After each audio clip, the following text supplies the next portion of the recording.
Me, I think, it's a double-edged sword with this stuff. Whenever you're arguing with people about government policy that you want to change, there's the moral element where typically it's the government is punishing people with guns and throwing them in cages for stuff that you probably think that's not right. You shouldn't be throwing people in cages for that activity. But if the person you're arguing with doesn't share your moral view, then it's kind of hard just to get them to see that.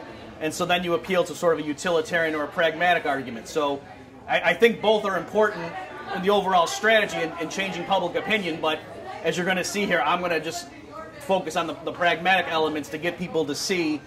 So, for example, on this one issue, a lot of people, when you're talking to them about the drug trade, they'll say things like, but look at those animals out there, shooting each other up. Of course, they're bad people, and so we should lock them up. And the point is, the reason they're shooting each other, it's not because the act of selling someone cocaine turns you into a violent killer. It's government prohibition of selling cocaine leads violent killers to populate that industry and rewards them in proportion to how ruthless they are. So why is it that when it was illegal, people are shooting each other up, but yet when they legalize it, all of a sudden it turns into a legitimate business? I mean, you could say you still don't like it, and like a lot of people would think, oh, I wouldn't want to work in the tobacco industry selling cigarettes to people. Fine.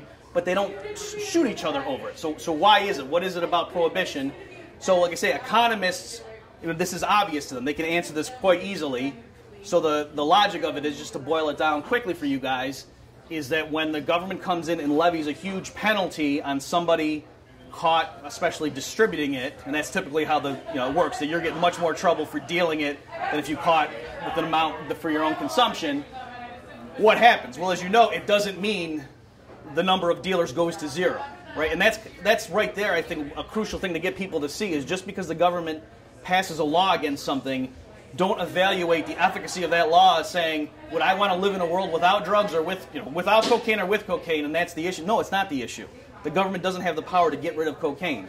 What it can do is say, if we catch certain people, we can throw them in a jail or throw them in a cage, or we can kill them or whatever. They can do that, but they can't just get rid of it. And so the real issue is what happens in the industry once that punishment's looming out there and everybody realizes it.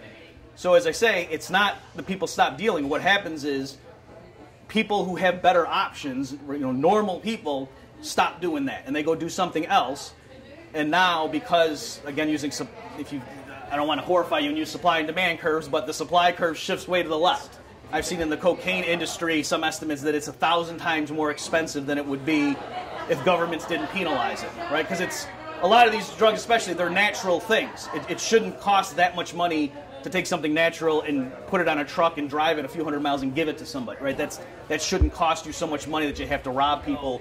It's the reason it's artificially expensive is because of the prohibition. And what's ironic is, if you read like scholarly thing by people from public think tanks and so forth who have PhDs in sociology or criminology who are for the drug war, that's what they will say. That one of the marks of success is to say, look how much we've increased the price of this, meaning it's making it harder for the public to get their hands on this, right? They don't want it to be cheap because they want it to be hard to get. But on the flip side, if you're worried about drug addicts robbing people to get their next fix, the last thing in the world you want to do is make heroin 1,000 times more expensive. That's just stupid. If that's the issue, if people are saying, oh, part of why we're against the distribution and sale of drugs, we want to keep it illegal, is we're worried about the users hurting themselves. Well, again, the last thing in the world you want to do is force people to buy from strangers off the street corner. About that, just Google Lessons for the Young Economist by Robert Murphy, and you'll get the free PDF. And you'll also see, just as a final thought, that I would just encourage you. I know this is this is your guys' issue about reform of marijuana laws, but just more generally, if you see in this element what happens where government regulation does not achieve what they say they're going to, and it ends up making the problem worse, that happens just about with everything the government touches. Okay, so thanks everybody.